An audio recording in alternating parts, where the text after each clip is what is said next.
திமுக தோல்வியடைந்ததுக்கு காரணம் சேகர் பாபுவா?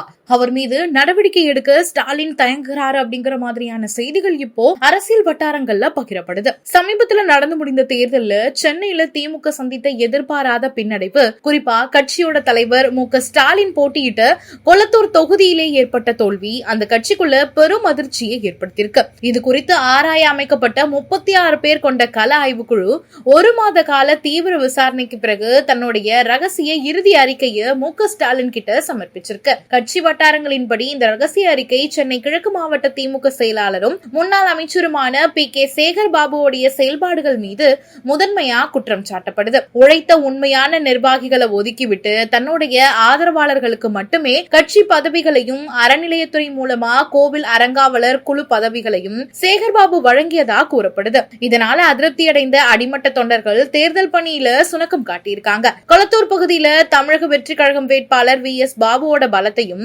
அவருடைய தேர்தல் வியூகத்தையும் சரியா கணிக்க தவறியதே திமுகவுடைய கோட்டை சரிந்ததற்கு காரணம் அப்படின்னு அந்த அறிக்கையில சுட்டிக்காட்டப்பட்டிருக்கு. முன்னாள் எம்பிக்கள் மற்றும் மூத்த நிர்வாகிகள் பலர் சேகர் பாபு மீது கடும் ஒழுங்கு நடவடிக்கை எடுக்க வேண்டும் அப்படின்னு அழுத்தம் கொடுத்தாலும் மு.க. ஸ்டாலின் சில அரசியல் கணக்குகளால தயக்கம் காட்டி வருவதாகவும் கூறப்படுது. சென்னையில தவேக மற்றும் அதிமுக ஆகிய கட்சிகள் அசுர வேகத்தில் வளர்ந்து வரும் வேளையில சேகர் பாபு மாதிரியான ஒரு வலுவான தேர்தல் கள பணியாளரை நீக்கினா அது சென்னையில திமுகவுடைய கட்டமைப்பு மேலும் பலவீனப்படுத்திவிடும் அப்படின்னு ஸ்டாலின் கருதுறாரா? உடனடியா பதவி நீக்கம் இல்லனா கடுமையான தண்டனைக்கு பதிலா சேகர் பாபுவுக்கு கடுமையான எச்சரிக்கை விடுத்து சென்னையில உள்ள கட்சி நிர்வாகிகளை முழுமையா மாற்றியமைக்கும் ஒரு சுமூகமான முடிவை எடுக்கவே ஸ்டாலின் திட்டமிட்டிருக்கிறதா தெரிய வருது.